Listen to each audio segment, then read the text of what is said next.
Slangin The Bizkit, episode 26. We are back, Pat, Shea, and myself, with a weekly episode of the podcast. We're so happy you joined us, and we are so happy to be with you. We got some exciting stuff to talk about this week. But first off, Pat's back home. He's back home in Mass. Yes, I just had a nice little hiatus in Detroit, home of Eminem. I was not on the 8th mile, but the 13th mile, which is much, much different than the 8th mile. I was in a nice, wealthy neighborhood. Everyone had big houses. A lot of millionaires. I wasn't used to that style. I don't have, as nice as my studio looks, you might think I'm a millionaire, but I'm not. But yeah, I was out there filming my last bit of sketches. I tried to bank a lot up before I go into hockey season because I'm not going to have as much time. So I filmed like 6-7 videos while I was out there, and now I'm back here in Mass and doing the final preps for hockey season. Trav, what's going on in Sweden, man? I'm doing well. It's afternoon, supper time, dinner time. By the way, do you call it supper or do you call it dinner? Because as a kid, my dad always used to call it supper time. Be like, all right, it's supper time. Yeah. What are we having for supper? But like as I've gotten older, like you don't hear that anymore. It's like, what are we having for dinner? When's dinner? Like, what's the difference between supper and dinner? I don't know. My parents also used to call it supper a lot. I call it dinner. Supper, it's like the Last Supper. Is there a religious thing or maybe just an old-fashioned thing? Because if you did it if your parents were saying up in Canada, then it's not like a Boston thing. I always thought it might have been supper. No, we sound so unintelligent talking about this. Well, so supper is used especially when the meal is informal, one eaten at home. Dinner, informal. Yeah, dinner is more formal, I guess. Oh, okay, so that makes sense because my mom would always do like an all-you-can-eat spaghetti buffet, a lasagna, take you, go to your room, go watch TV. That makes sense. That does make sense because, when we were at home eating pasta, my mom would be like, with her Boston accent, we're having supper, have supper. And then we would go out, with other people, maybe having a fancy restaurant. All of a sudden it was dinner. We're going to have dinner. All of a sudden that Boston accent was gone more formal. So that makes a lot of sense. Supper versus dinner. I just imagine your mom coming down and saying, Hey, Patty, the pasta's ready. Dude, I grew up on pasta. I told you that? Yeah, we got those McCain the brownies. Dude, get your ass up here. It's getting cold. It's literally all I ate as a kid was pasta. It was like angel hair pasta. It was 4 minutes in the pot. It's literally all I ate. There was no 4 protein. minutes on the clock. It was great. You ever had those McCain's like those like brownie cakes that KFC used to do? They got rid of them. No, I feel like I missed out. Canada. That was a Canada thing, I think. They had like these really good like deep dish chocolate cakes you can get at KFC. But I mean, you're also weird going to KFC. Weird how there is those subtle differences though in like menus or names of things. Canada, like even names of brands. Canada versus America. It's like what gives? I don't know. Absolutely, a lot. It's a lot of differences. Yeah. Anyway, so you're coming up on the season approaching. We got about 2 weeks, 3 weeks before you got to kick off. I'm already into the swing of things here. The thing that I found interesting. So for those that are listening and watching, by the way, we do a video version on YouTube. The high quality video version is going up on YouTube if you're on the go. Super high quality. Yes, we have legitimate cameras and mics. I see you there. I see you on YouTube. You're listening in the car. I can't see you, but I can hear you. I'm talking. You guys should subscribe to our YouTube channel. We're really buzzing.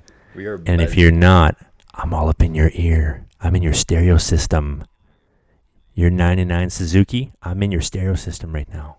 What you didn't know is that when you do tune into our podcast, we actually get your is it the IP information because of your Wi-Fi? It actually sends into like the region and gives us locations of where our viewers are. We will come to your house and do something dirtier, but we're just gonna beat you up. I feel like someone might believe me actually that I just said that, but they don't actually show us your IP address. Don't worry, we don't know where you are.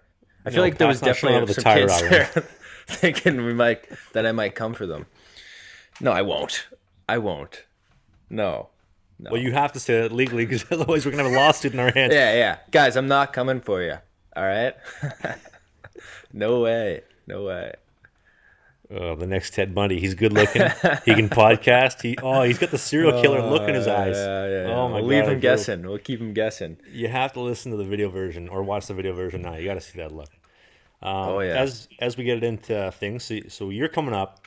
We touched on this a little bit last week. Do you have a plan for filming the hockey season. Because like for me, I broke the ice last season. I kind of go all guns a-blazing with some respect mixed in there. Like we're not taking cameras in the shower and whatnot, but like we're going to be filming some stuff. Everybody knows it. It's for the betterment of the team. It's for the betterment of the club. And there's a line. You have a game plan considering you're in the coast. And like being honest, nobody from the coast has probably ever dealt with this before. They're going to be like, who is this guy? You know what I mean? Yeah, I don't know. I figured definitely, at least at first, it would just be mostly me. I don't want to, like, I don't know if I want to just be meeting a team and be like having camera, like, it'd be kind of weird. Like I definitely have to get comfortable to a sense before I start, like, just filming at the rink or like in the locker room or something, you know what I mean? But I think with time that I could, be at the rink filming, but even to an extent, like I think a lot of stuff at the rink can and should stay off camera. Like I think in the gym it's nice, like maybe I'm like working out after a skate or something, having the camera there, but I'm not going to be in the locker room before, like, which I didn't do at Maine, like in the locker room before a skate with my camera and shit. Like I feel like that's kind of the private time. But yeah, as I get more comfortable, I think more people could, be on camera. I don't know yet. It's the unknown, which is kind of always a little scary when you don't really know what to expect. But yeah, I figured just go in and wing it and see what happens, and just start filming my life like on my own first, and then go from there. How did you adjust? I always find if you break the cameras out kind of in that same sense of like you're doing you and you're filming yourself, and you do it in a way where like guys will see it, like it's noticeable, so they pick up on it, they talk about it, but they're not actually in it. It gets them talking, and then they start putting two and two together. Oh, maybe I can pick up a couple Instagram followers if I do this, and then you kind of get, you know what I mean? You kind of get rolling from there. Yeah, everyone loves a little clout, so when they see like, oh wait, actually he's got a few views on this, then they'll be like, oh wait, plug my Instagram. It's a little different. Absolutely. Speaking of bonding, this really has nothing to do with anything. So my commute has changed. Like when I'm going to the rink and I go to hockey, I found this out. So on weekends it takes me 3 hours to get to the rink. On weekdays it takes me about 2.5 because there's a longer gap in the schedule on the buses and the trains on weekends. And so I get on the bus on Saturday to pick up some extra ice, and I'm the only guy on the bus. First thing Saturday morning, dead quiet, and this guy gets in the bus, sits right beside me, shits his pants. I'm not kidding. Really? Just like absolutely just pooped?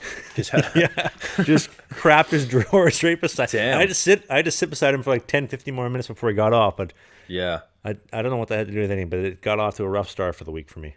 You found yourself in some tough shit and a shitty situation there. Absolutely. I can't say that I've ever been around. So how did you know? How did you know that he shit his pants? I smelt it. Yeah, but it could have been a fart, right? Like you just jumped to conclusions that he just dropped like a fucking log in his shorts, or did you have?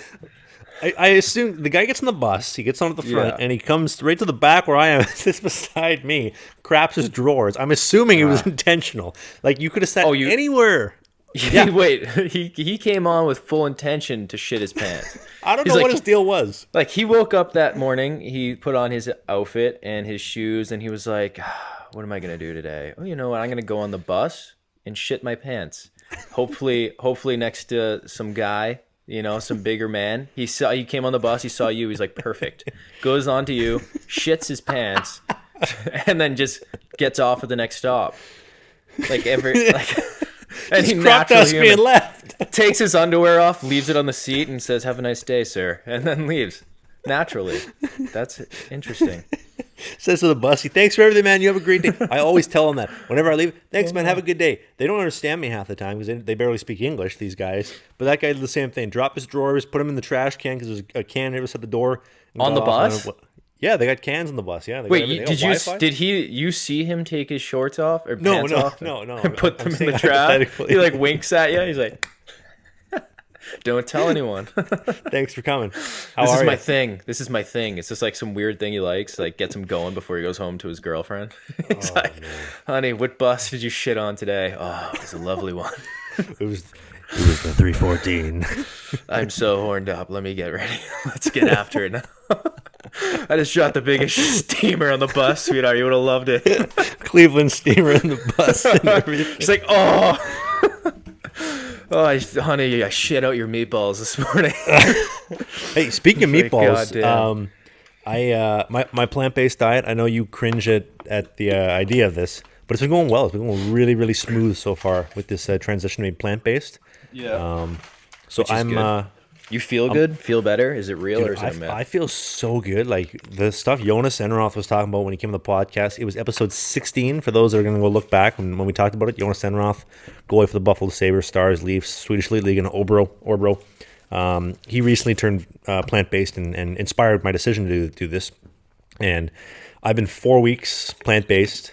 I eat cheese. I eat the occasional egg and honey. That's it. I'm not eating any chicken, beef, fish, pork, any of that kind of stuff, like actual meat.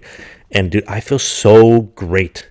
Like my sleep is solid. I wake up great. I get up every day at like 6:30, 7 in the morning. No problem when I'm getting up. It's really nice. I feel my energy levels are level throughout the week. Now, when you say you have no problem getting up, are you talking about the bed or your junk and boner morning wood? Both. So your boners are better because of vegan life? On a serious note, there's a lot of people that are going to cringe. That is an actual thing. Like when you go plant-based, vegan, well, your sexual activity increases. Right. Because like when you have, and I should have told my nutritional specialist, Jamie Phillips, should have told him to come on the podcast to explain this. But basically when you have animal products in your system, your arteries, they kind of clog, they inflammate, and it makes it tougher for blood to pass through. Which obviously when we're talking about sexual activity, you need blood passing through to make that happen. When you have plant-based, it does the opposite. It actually anti-inflames everything. So it makes blood flow go smoother, which is what got me really interested with recovery and generating more life or shelf life out of my hips and my knees and whatnot. And everything's been really good. My energy levels are consistent. I feel great at practice. Because it really has helped my commute to the rink, because I'm going 2.5, 3 hours to the rink and then 2.5, 3 hours back. So obviously I have to stuff my face before I leave, because I have to have like energy for the next 9 hours. I'm not going to be stopping at a restaurant because the bus and the train don't stop there. And I stuff my face as much food as I'm willing to eat or as many calories as I can put in to my threshold before I go. And I don't feel like I need a nap. I don't feel like I need to sleep. I will say, because I've been working on a video talking about my transformation, transition to being plant-based. And I went to a burger shop the other day. I got a cheeseburger. I got a nice big fat beefy cheeseburger. And dude, it was second time that I had meat in my body since I came to Sweden. I had a meat pizza first night I came, second night I came. And after I had the burger, I needed to take a nap. I needed to sit down. I didn't feel good. I felt like stuffed up. I felt inflamed, like in my stomach. I could feel it. Like I felt the difference because I hadn't had any for like a couple weeks. And then I went to practice and I was just slow, sluggish. The reactions weren't very good. And somebody messaged me the other day and said, depending on the blood type you have, now I'll have to call my mom and figure out what blood type I have, because I don't know off the top of my head. But the blood type you have responds better or worse to animal products or vegetable products. Mm-hmm. So clearly it's working out very, very nicely so far. Well, that is good to hear. I think I'm going to make a video now becoming a vegan as well. But I'm going to not actually become a vegan. I'm going to do it for a day and then give it up. you know what you should do? You should make a video training like Kazimir Kaskasuo for a day. That'll bring in the views for you for 24 hours. I just be like a day in the life like Casimir, and I sit there and I'm just like eating celery, like, hello guys. Just the most bland voice. Today I ate celery and then just like cut to the next scene, like, now I will be playing with my kids. Now I will be charging $150 US for a podcast or telling you to kick rocks and pound sand. That'd be good. I might start doing that. Like we talked about that, like Jesse James West, how he would like live a day in the life like someone.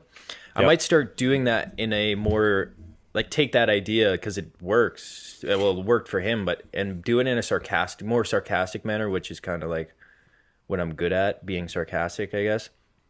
So like say it's like Sidney Crosby. I'm kind of making like obviously he's fucking unbelievable and whatever he does works, but I'm taking a day and kind of like doing it in a making fun of almost way where I'm waking up and like Crosby's got huge fucking quads, right? So I'm like, okay, I wake up first thing in the morning, I do is like 3,000 squats, like, and I just like jump in and start doing like fucking squats till failure because Crosby has that, and then like simply just do nothing because he has no like social life, no social media or anything. So like no one actually knows what he does. You can just have a real lot of freedom with it. Just kind of make fun of it a little. Yeah. Have you thought about doing more any videos kind of like that? You know what I found so just mind-bogglingly interesting is the fact that when I do videos that are based around like NHL players or NHL goalies, they're always dud videos. Really? If I post a video about myself, they put up views. And I don't understand why, because like in my mind, I mean, like I know I'm the one making the videos, but I'd rather watch a video about Matt Murray to watch a video about Carey Price, Jonathan Quick, Henrik Lundqvist than me. But I'm also tired of me because I have to live with me and film me and edit me and post about me. So I don't know. Maybe it's something different, but they're always dud videos consistently. Interesting. But Jesse James West has done a amazing job. Almost a million subscribers. Yeah. Well, did you do his style where he was like living a day in the life, and then he uses insert big name, you know, whether it was The Rock, Joe Rogan, Zac Efron, or whatever. Like, did you do it like that, or were you just like Carey Price, blah blah blah? Just a video talking about them, breaking them down, discussing them. I haven't done like a living like, but maybe that's an idea. I think I would have to find the info. Because no, I mean, it's worked well for him. I don't know if anyone else has kind of replicated it yet. Which I talked about doing it, and one of my friends was kind of like, "Oh, like if you do that, aren't you just like desperate for views?" But like, I know I said this to you. I don't know if it was off camera or not. I think it was. But it's like, yeah, like, but like, isn't every YouTuber's goal to get views so you can have a successful channel? You know, like. That's kind of the point. That's kind of the point of YouTube. Like you want to bring people in, and then it's like, oh, I like this gets them in, but then it's like, oh, I like this guy, and then they stay. It's not like, you know what I mean? Like, yeah, maybe they view the one video, but then they go on. But that's kind of like the point of YouTube, getting traction to your channel. So could be. I mean, nobody's posting videos. They're like, you know what? I want to post a video that just flops. It's 6 comments. I want to have 150,000 subscribers, and I hope that video gets no more than 5,000 views. I really want that. That's what I want. Kane Van Gate. I have 40,000 subscribers. I love when I'm Kane Van Gate posting these shitty videos on my iPhone, raking in 2,000 views because nobody cares.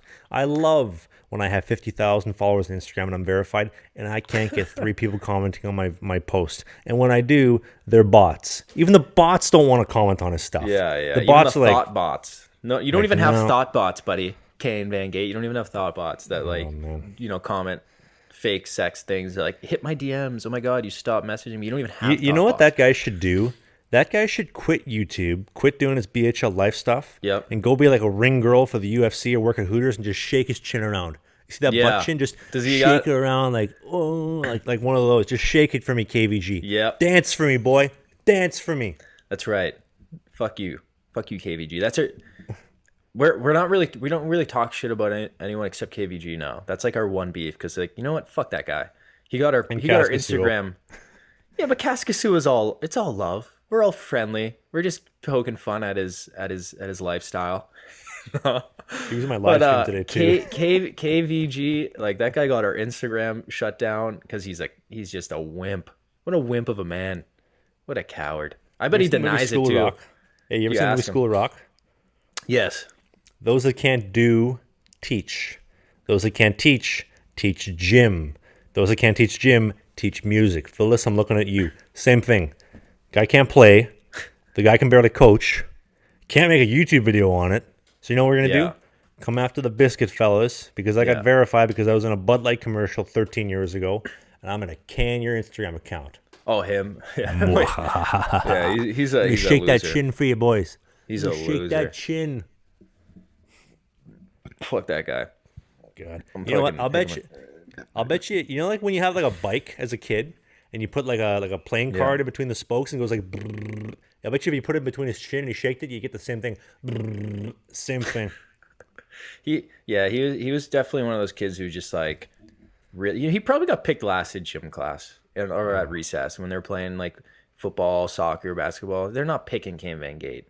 You know, you're not coming out the gate like, oh, I'm gonna pick Kane today, or whatever the fuck his name is, Jelly. I'm gonna pick Jelly Beans today, Kane Van Jelly Donuts. No, you don't pick him first because he's non-athletic. You pick him last, or if you're forced to pick him, if all you just, you know, he's one of those. You tell him to get lost. You tell him take 5 and go in the sandbox, and when 5 is up, tell him to stay there.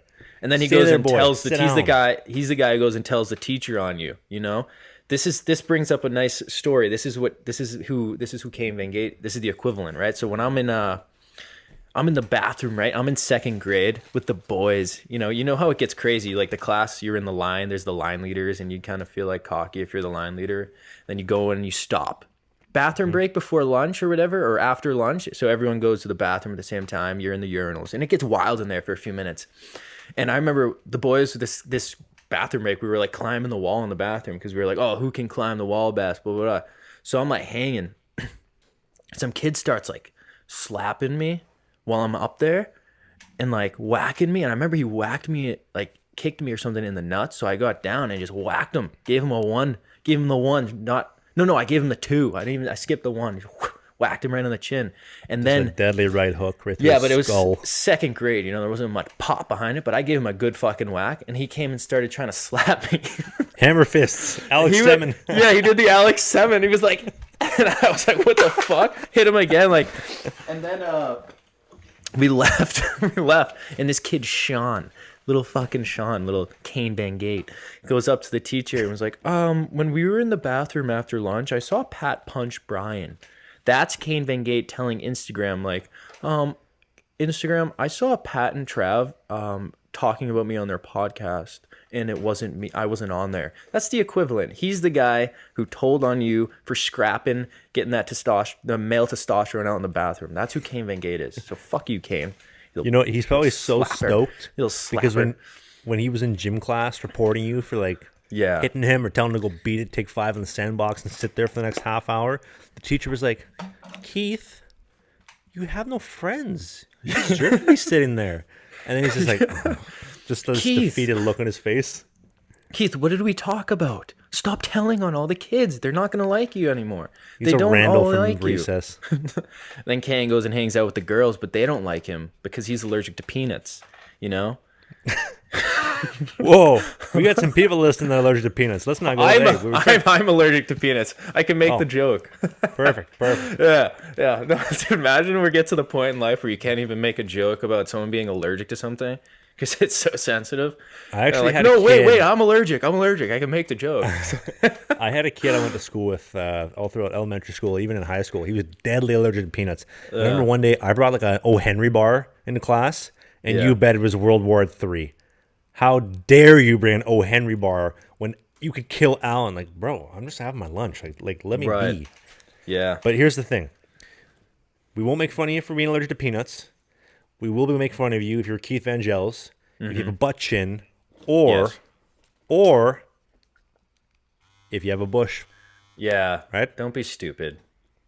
Here's the thing, guys. Folks. I want you to listen up. I want you to listen well. Okay? It's Halloween season. It's spooky season. It's pumpkin carving season. You want to carve your girl's pumpkin? Well, you got to start by carving yours first. Okay, look at this. Yep. 7,000 RPM motor, LED light. So listen, late at night, you're having a sleepover. You don't have light. Just take this out. It's got light. You see this? See this in the video version? You can see this. Look, there's a little light on here. So you can do it in the dark. You can do it in a cave for all you know. You want to go in like a bat's cave, like where they made the coronavirus in Wuhan? Yep. Good. You can shave your sack too. You can do a lot of things while you're down there. Might as well. Absolutely. Maybe shave the bats too. Give everybody a fresh shaving. They'll be feeling light. They'll be feeling fast, and you'll be good on your feet. Because here's the deal. Manscaped.com are the leader in men's grooming. Okay? Cutting edge. You got the lawnmower. And actually, I was lucky enough recently to get the brand new, updated performance package. Now, Pat, take us away. I'm going to showcase to the video viewers please do. The package. Yes. Well, you just had me thinking about Halloween and the flashlight. The great thing about that is it doubles as a flashlight.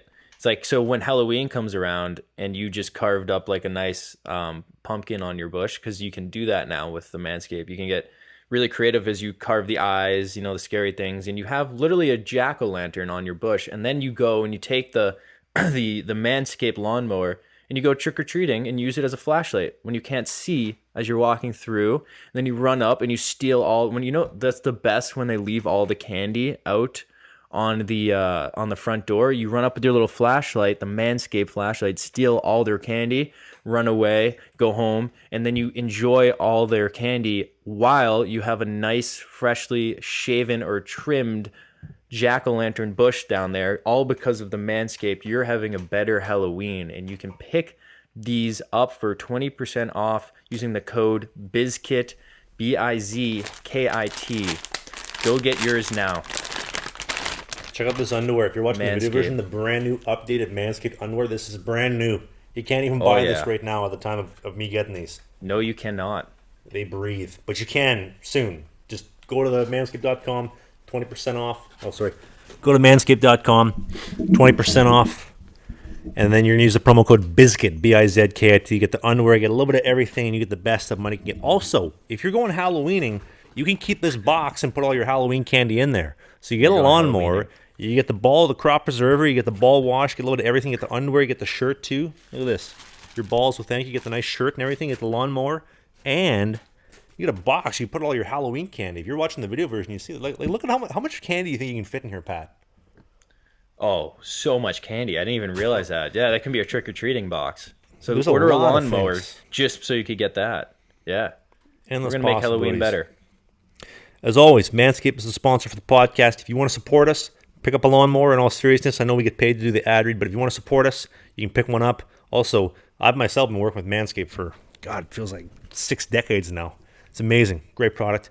And as always, thank you to Manscaped for sponsoring the podcast. So we talk a lot about Jake Paul, the MMA fighting, and we also talk a little bit about Nelk, the Nelk Boys podcast, been just taking off. I mean, Dana White really helped with that. Yeah. But they had Jake Paul on the podcast the other day. I listened to that one. You did? So great. I did, yeah.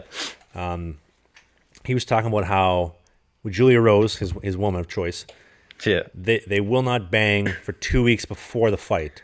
Yeah. For maximum testosterone to make sure he's not drained for the fight. I found that very, very interesting.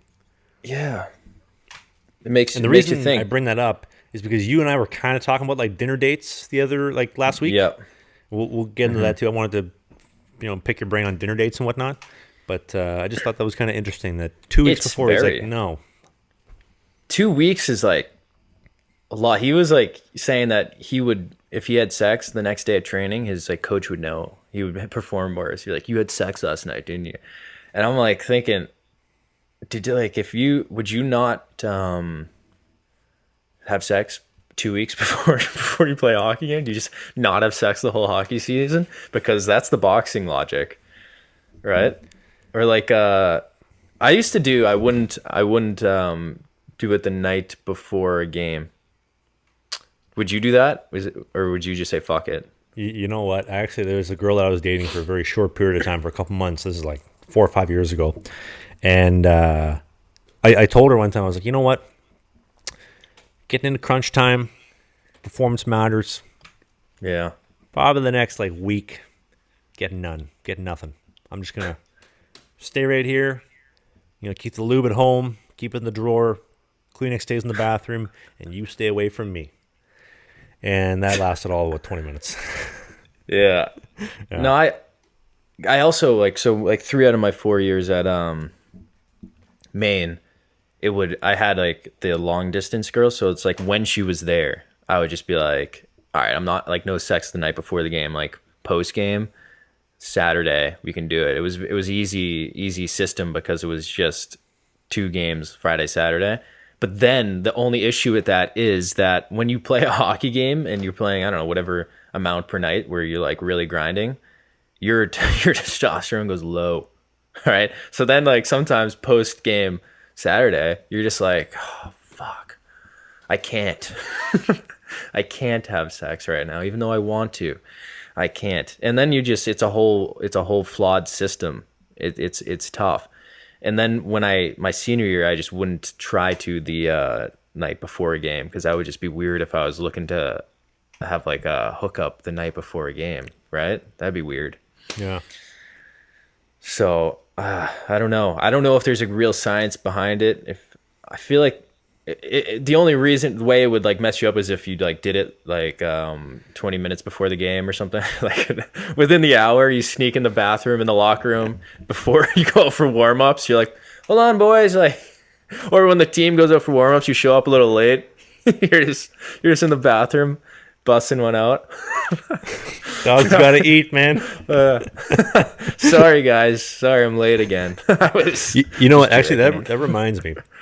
When I was playing AAA hockey, this is like, God, it's almost like 10 years ago. It was almost 10 years ago last time I was playing AAA hockey. Anyway, I'm playing for one AAA team, and I'm sitting on the bench this night, and one of the guys, they're changing guys, whatever, and he comes beside me on the bench, and he's like, "Hey, Trav, just out of curiosity, like, did you crank it before you came here tonight?" I'm like, "No. Why?" He's like, "Well, you can't go to war with a loaded gun, man."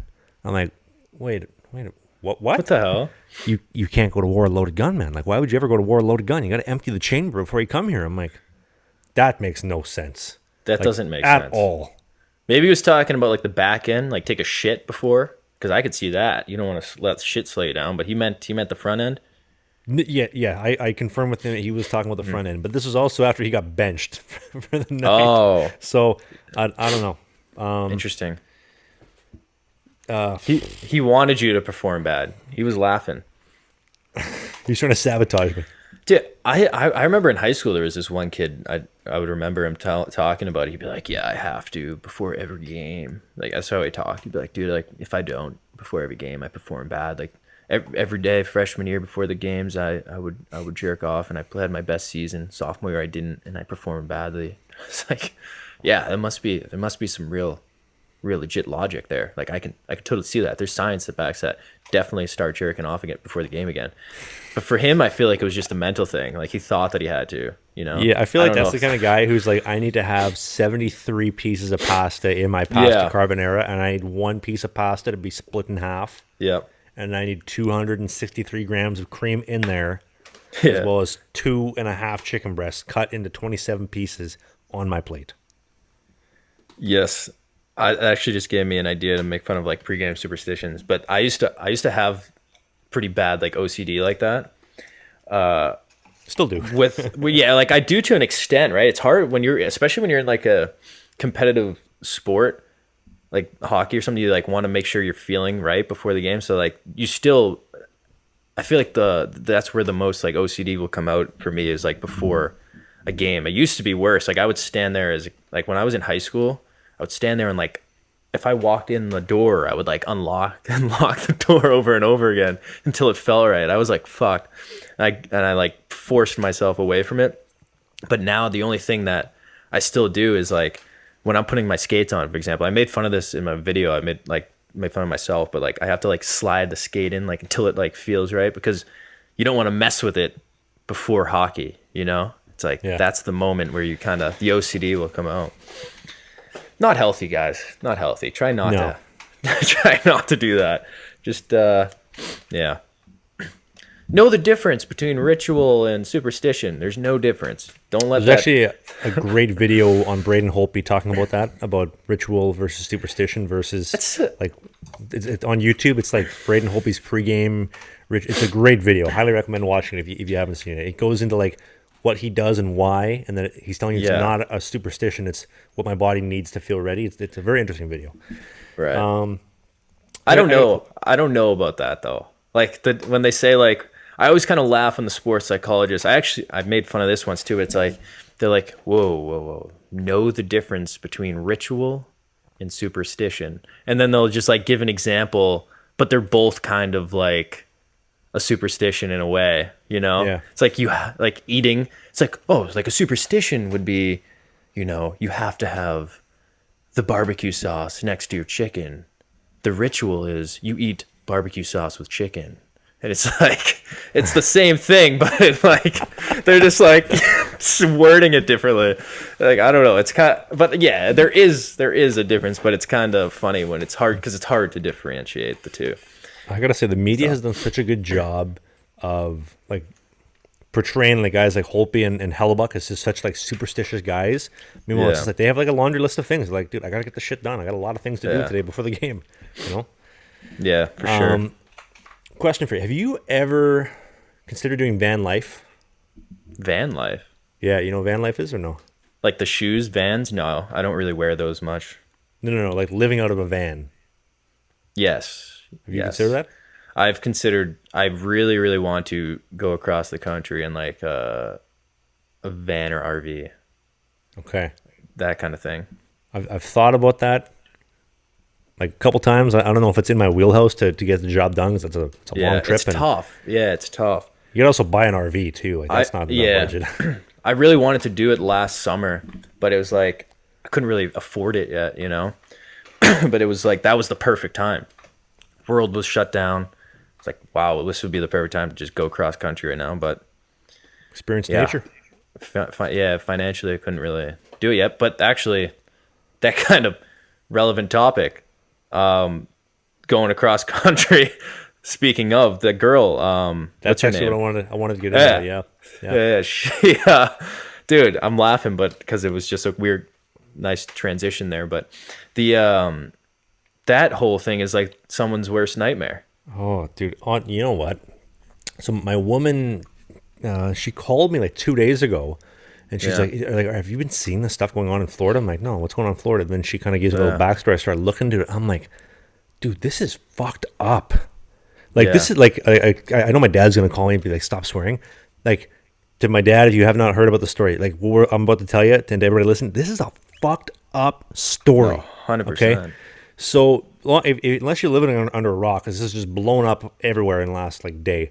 Yeah. So girl and a dude, fiance, they're both engaged. Decide like they live in Florida. They're gonna do a cross country road trip. They're gonna go for the next 4 or 5 months and see everything the U.S. has to offer. Finish up in Portland, Oregon, and then swing on back down. Or what's Seattle? It might have been Seattle, but swing on back down to Florida. And so they do this trip. They're like 3 months in. They decided to do the whole van life thing, like living out of a van, like picking up like a Dodge Sprinter, converted into like a home, like a really cool concept, especially for like a young person. Yeah. Like Pat and I were just saying, like I think it's an interesting idea. You get a Sprinter, you spec it out to kind of you get your bed, you get your computer, you get all this stuff that you live out of the van, and you just need a shower every now and then. Really cool idea. And so they started a YouTube channel. Well, I guess she started a YouTube channel, like the girl, and wanted to document it all. We're going to document the journey, how we live, all this kind of stuff. And I think she put up about 10,000 subscribers, give or take. Like over they only did one video, but picked up a little bit of steam. Obviously, it's probably from what we're about to get into. But they go for like 3 months or whatever, and then all of a sudden September 1st rolls around, and the dude. And by the way, the Sprinter van is not his, or it's not his, it's her van. He goes home, shows up in Florida with the van, and is like, "Hi, I'm home." They're like, "Well, where's Gabby?" "Oh, I don't know." What do you mean you don't know? Yeah, you were driving the van with her. You were gone for 3 months, and you just showed up with her van without her. I don't know where she is. Like, it felt pretty obvious what had happened. But did you see TikTok? Yes, I've been following this religiously for the last 2 days because I want to get to the bottom of this. People are creating some crazy conspiracies. Yeah.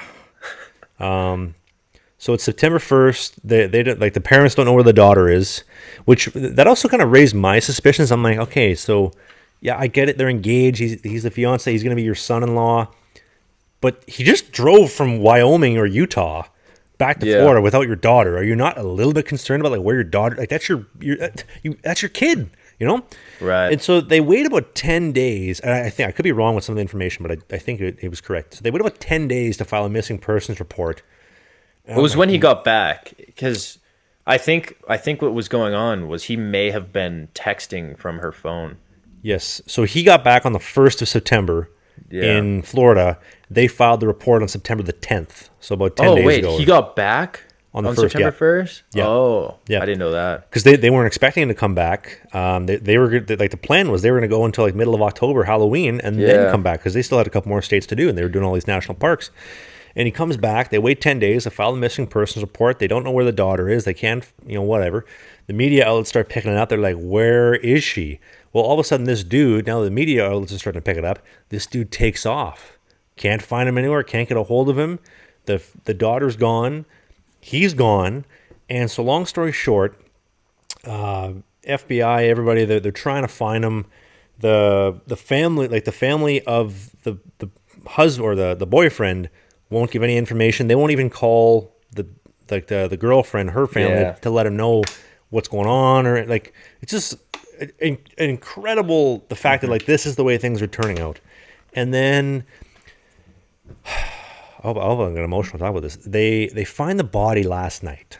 Well, they believe they found the body because like she's pretty sure. But she's been like breaking down, like the body's been breaking down for like over a month. So I mean, it's not going to be a fresh body. But they find the body. Yeah, it's been like a few weeks. It's like, okay, so now they found the body, and the guy wouldn't talk to the police either. That's another thing. They put the missing person report. Who are you going to ask? The fiance? Do you know where she is? He's like, I'm not talking to the police. I don't want to talk to anybody. Well, like, maybe I'm wrong, but like outside of your parents, you know what? Even forget about your parents. As somebody like you're dating, that should be the person that cares about you more than anybody else in this world. And the guy should be like, I'll do anything to find my fiance. Like, I propose her. I want to marry her and spend my life with her. And he won't, talk to the police to try to find her and do something. And he just, I don't know, he just takes off, goes wherever. Because obviously, like, I think he puts two and two together. They're on to him. They're going to find him. They're going to find the body. Yeah. And now they're on a manhunt to try and find him. And it's like, dude, like. Really fucked up. That's what is parents' worst nightmare. I couldn't imagine. Actually, no, I can't imagine. Like, you have a kid. You get engaged or whatever. Like you meet the boyfriend. Listen, this is gonna be my son-in-law. This is gonna be my daughter-in-law. This is gonna be somebody that my child spends the rest of their life with. You and I are parents, can't relate to it. But you and I have met a lot of dads, a lot of moms who have been like, you get to know them, right? Like if I have a girlfriend's mom or dad, I have the utmost respect because I am now in a relationship with your daughter, and I want you to feel comfortable that like I'm going to take care of her and vice versa. Like I couldn't even comprehend the idea of like whatever happened, and you whacked her. Like it absolutely. You want to take it this way? Well, you mean like how they were? Do you see like there was video of them fighting beforehand, and there was with like the police? Yeah. That shit's fucked. I don't know. That's like a girl and a parent's worst nightmare. Like that sucks because like that's someone that she trusted and was engaged to. Like spend the rest of her life together. Just flipped on her. Like how does a girl like now? Like obviously there's someone going to be having trust issues. Like that's so fucked because like it sucks that there's people like that.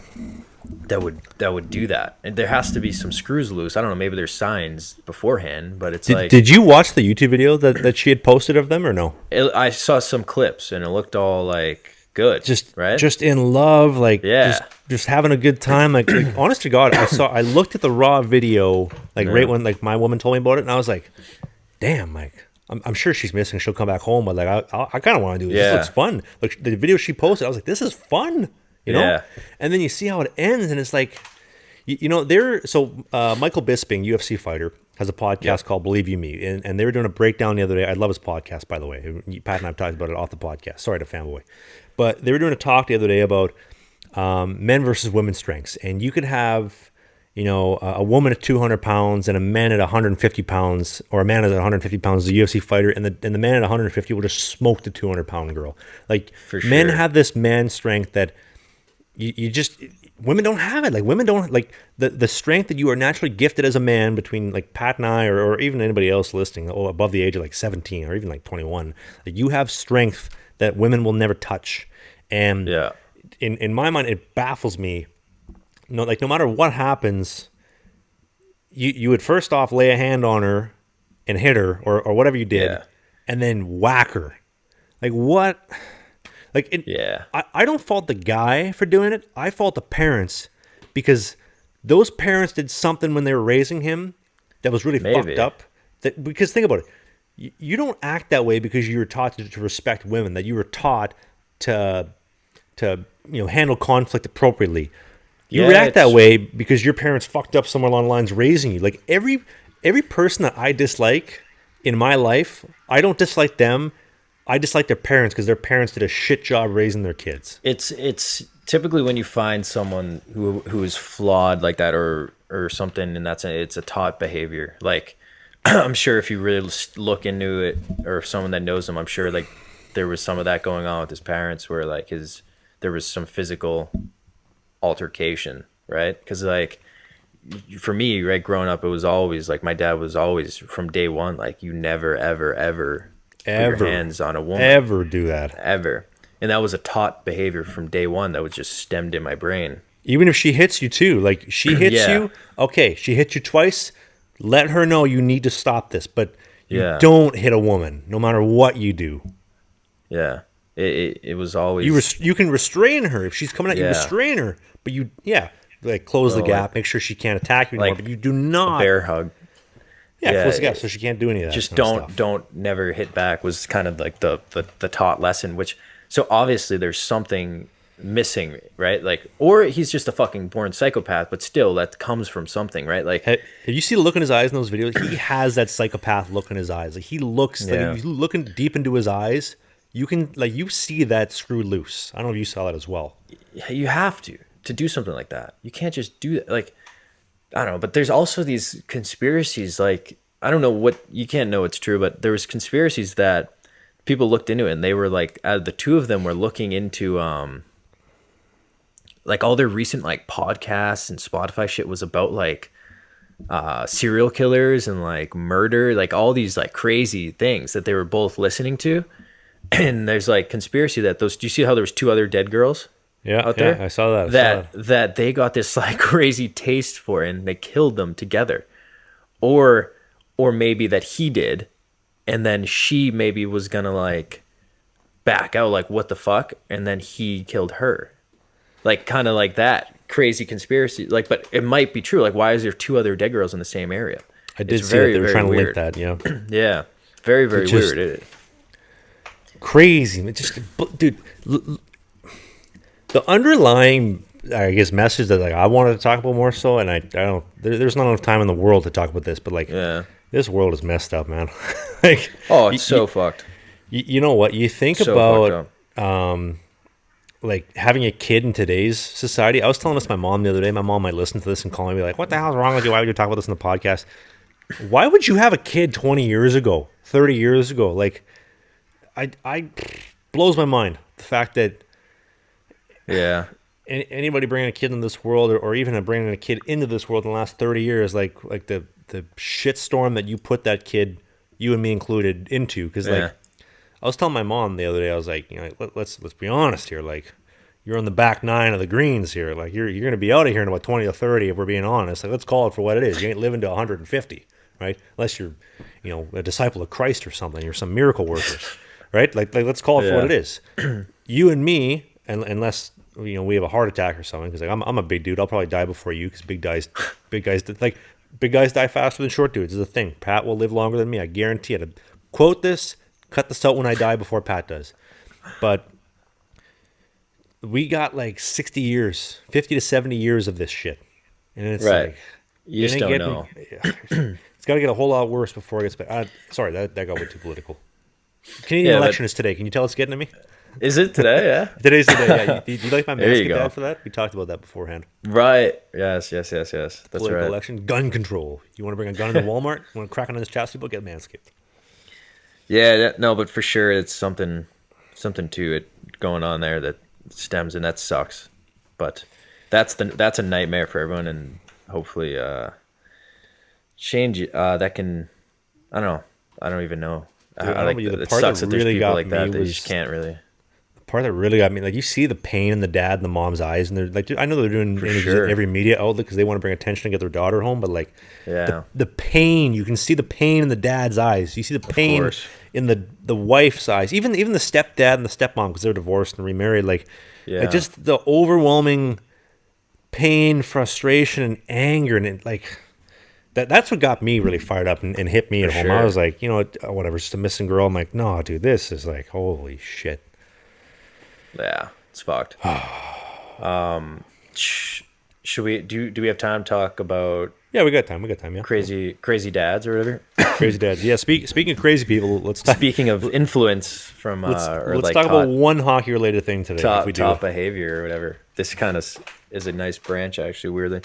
But I was actually just talking about this with my mom. That's why I thought of it beforehand. But like, crazy hockey dads are a thing. Crazy sports parents are a thing. Crazy like sports dads in general. But it's seemingly growing up, right? It's like, it's not just my dad or just your dad. It's like, seemingly the trend was always that like, if you like played bad in a game, your dad would be mad at you. You know, the car ride home after. That's why I did that video, like car ride home with dad after a bad game, because it would be hell. You know, you're like getting yelled at, like, oh, you fucking, you were shit out there. You know, like, but there's also, it's like, okay, maybe it was weird. Well, I look at it and I'm like, that's kind of like, I don't know if I would get mad if my kid played bad, but then it's like, shit, maybe there's something to it though.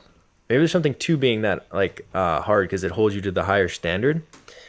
And I had this class at UMaine. It was called MAV, and it was a male athletes against violence. So you know, just for a good cause. But the teacher loved talking about like toxic masculinity and whatnot.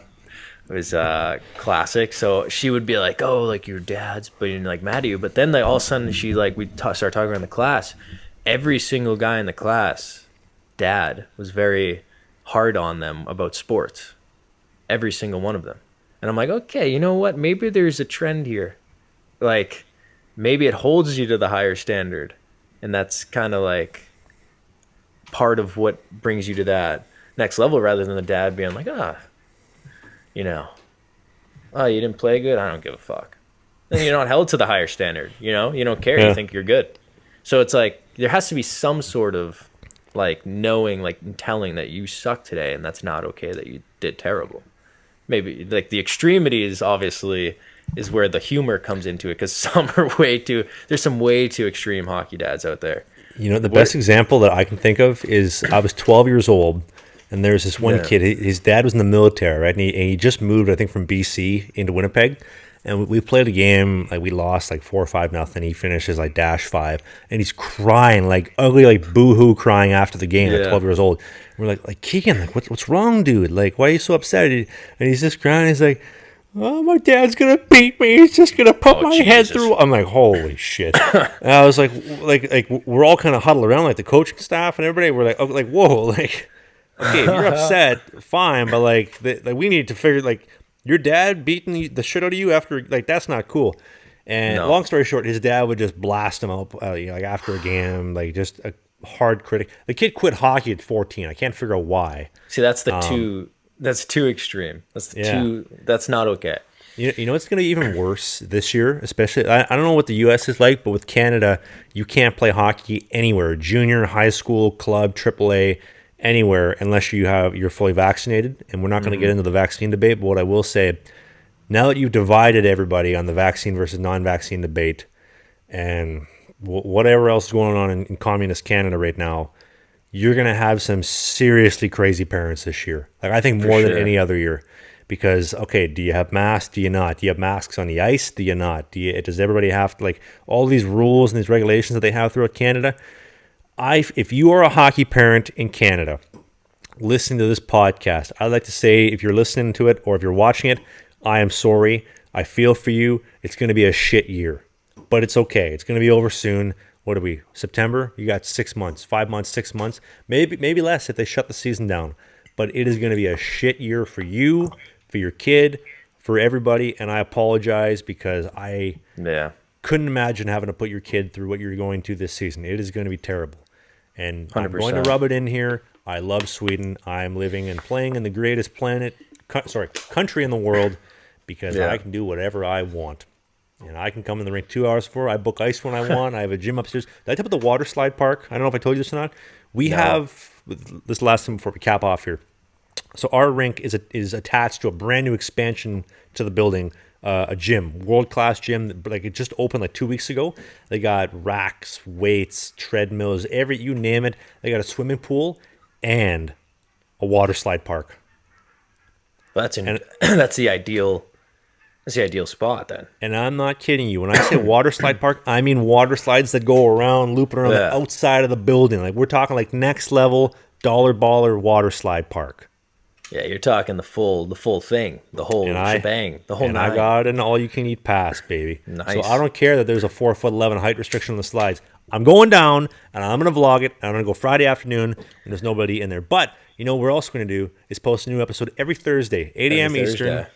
Every Thursday, 8 a.m. Eastern, we have a new episode going up. Apple, Spotify, YouTube. If you want to listen to the video version and watch, look, I have a camera right here. Pat has a camera. He's got a high-quality camera. We're doing this every week. We want to get to 2 episodes a week. And we want to do it throughout the season because a lot of people seem to like the podcast. Well, guess what?